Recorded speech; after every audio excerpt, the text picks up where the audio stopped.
período por quem teve que desembolsar valores ao longo desse período todo para pagar um plano de saúde particular. Então, não há problema em ganhando o liminar que fique mais um mês para frente, 2 meses para frente pagando, porque a ideia é que a gente vá ser ressarcido. É uma maneira, essa preocupação já havia sido manifestada e a contrapartida para essa preocupação era ver num dos requerimentos a indenização desse valor. Enfim, de uma certa forma. Na realidade, quando a gente busca um processo, a gente não quer buscar perdê-lo. Mas eu não preciso da documentação, eu preciso só que a pessoa indique o plano. E eu venho pagando há tantos anos um plano. Depois, sim, eu vou fazer na liquidação do processo, se for deferido essa indenização, faz um cálculo. Porque senão eu vou encher muito de papel esse processo. Eu largo lá, olha, o sujeito bateu no meu carro. Eu estou buscando o meu carro, a indenização todo o tempo que eu fiquei perdido, o tempo que eu fiquei parado, o tempo que eu não rodei, e o tempo que eu andei de táxi. Né? O juiz defere tudo, está marcando direitinho no negócio do táxi agora na execução, traz os bilhetinhos. Se não tiver o bilhetinho, faz uma estimativa também, em relação ao táxi. Com relação ao plano de saúde, não precisa, porque isso vem no imposto de renda de você, na vida inteira, então é fácil fazer a liquidação. Eu anuncio que existe essa coisa, que existe então a figura do carro, do táxi que eu andei, e que eu vou na liquidação botar esse valor para dentro. Se o juiz definir, né, são tantos copos, lá para dentro do processo de execução. Eu não preciso documentar com isso. Essa existência, ela só tem que ser noticiada, não preciso documentar. Porque eu sei que alguns também não creem, me parece. Só um detalhe. Esse ressarcimento vem junto com essa liminar? Não, ressarcimento não pode ser por quê? Numa liminar não tem liquidação de processo, não tem cálculo. A liminar é um processo onde ele acautela uma determinada situação e um prejuízo premente. No caso, a saúde de cada um de vocês. Eu não tenho como fazer esse cálculo. Esse cálculo e essa indenização vem só no final. Bom dia, doutor Alberto. O senhor esteve aqui no mês de dezembro, só que quando eu cheguei aqui, a reunião já tinha praticamente terminado e eu não pude fazer algumas perguntas ao senhor. Hoje, inclusive, cheguei quase na metade da reunião. Eu peço Zineide, tá? Eu tenho algumas dúvidas, que o senhor falou ainda há pouco, que o senhor vai mandar processos de 10 em 10, não é isso? Sim. 10 em 10. E eu queria perguntar ao senhor uma coisa, porque a gente sabe hoje que a maioria das pessoas aqui tem acima de 60 anos. Eu sou uma dela que tenho 63, tenho problemas crônicos, estou preocupada, estou sem plano de saúde, estou pela mão do SUS e de Deus. Então, uma pergunta que eu faço ao senhor, tá?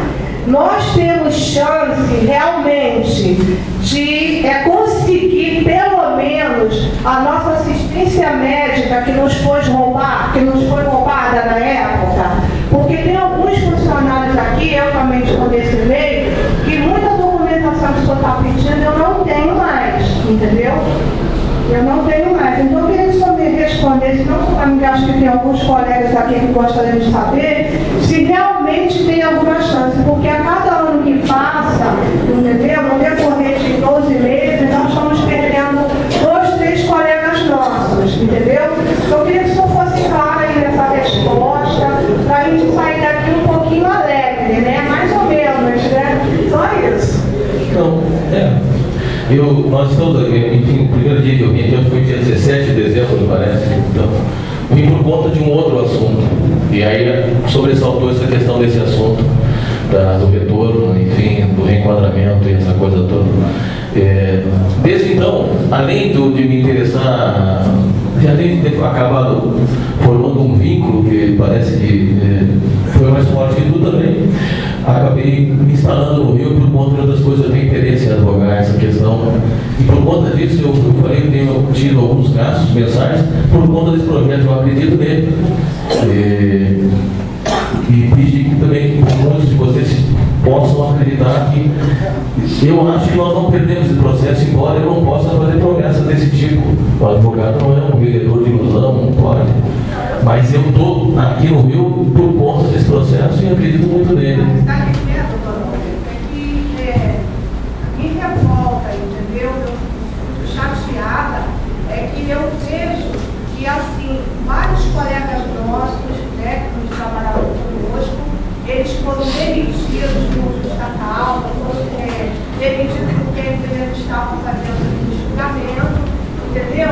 E às vezes, alguns colegas meus que foram readmitidos, têm um plano de ANS, tanto para ele como a família, e às vezes, numa brincadeira maldosa, tira onda para a nossa cara. Tem alguns colegas aqui que podem até confirmar o que eu estou falando. Então, eu me sinto assim, revoltada de estar lá na quinta-feira, Petrobras, a favor Petrobras, e, nossa, e acabei fechando essa situação. Salário assim, cada ano que passa, né? A gente está, em vez de legal, sobre esse problema todo de salário, que a média subiu quase 50%, entendeu? Então, assim, é revoltante isso. Aqueles que eu conheço amigos, né? Que nem tinha carinho lá de Petrobras nem nada, mas, por um motivo de conversa, infiltrou lá no meio do processo, foi feito de perto, e acabou a pessoa voltando, entendeu? Aí por isso eu fiz essa pergunta, se realmente nós temos chance. Então, também por conta, um dos elementos que vão constar nesse processo é todo o relatório da AGU, que acabou reintegrando aquele pessoal que foi demitido e que criou uma situação para eles de total soldamento do prejuízo deles e não soldou de vocês, o pessoal que continua aqui. Esses são os argumentos centrais desse processo. E esse documento que vai centralizar esse processo e que realmente espelha essa tua indignação, foi criado pela própria AGU. Foi a própria União que criou esse documento, dizendo que foram injustiças, foram autos sem estudos, sem equalização nenhuma, que causou um prejuízo àqueles sujeitos que foram demitidos. Por conta deles, eles foram solucionados, de vocês não. O argumento para solucionar a questão, para ter a ANS e solucionar toda essa questão das pessoas que estão nessa sala aqui, é o mesmo que depois que possibilitou que eles fossem reenquadrados como petroleiros. Isso é um argumento bastante forte, criado pelo próprio União. Particularmente, eu digo que eu não queria, assim, que fossem revistos os ajustes, né, das perdas, pelo menos uma coisa assim, que as pessoas precisam, tem muitos deles aqui que não tem mais plano. Eu sou uma que não posso mais pagar, porque se eu for pagar, eu vou viver como, entendeu? Era assim, pelo menos a consciência de nos devolver uma coisa que era nossa. Simplesmente isso, entendeu? Para que a gente possa vir amanhã, depois de morrer, mas morrer decentemente, sendo atendido e não morrer aí em qualquer hospital, qualquer culpa da vida. É só isso. Eu entendo bem.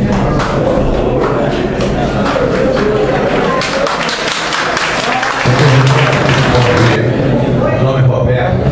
Eu gostaria de saber o seguinte: a primeira audiência que você conta vai ocorrer, se é necessária a presença de todos os componentes do grupo. Esse processo não é um processo trabalhista, ele não tem essa particularidade dos processos trabalhistas, que envolve uma primeira audiência de tentativa de conciliação e uma segunda audiência, essas coisas todas. Esse processo é um processo civil e a briga dele eminentemente é uma briga jurídica, de teses, a minha tese contra as teses da União e da Petros e da Petrobras. De uma certa forma, se eu não obtiver uma liminar ou uma ou outra liminar, se tiver dificuldades disso, eu vou provocar o juiz que me conceda uma audiência de justificativa. Hoje eu queria levar alguns aposentados, algumas pessoas, para que ele as ouvisse. Porque às vezes o juiz fica muito imaginando que você quer conversa de advogado. E eu gostaria de mostrar que não é. Porque eu estarei. Mas aí não sei todo mundo. A gente vai ajustar bem as pessoas que possam ir nessas audiências justificativas, para que possam ser ouvidas. Não há nenhuma implicação se um ou outro autor, por uma razão ou outra. Eu não sei se cabe ainda esse processo, mas de qualquer maneira é uma coisa que deve pensar muito bem. A gente que trabalhou em turno, nós sempre fomos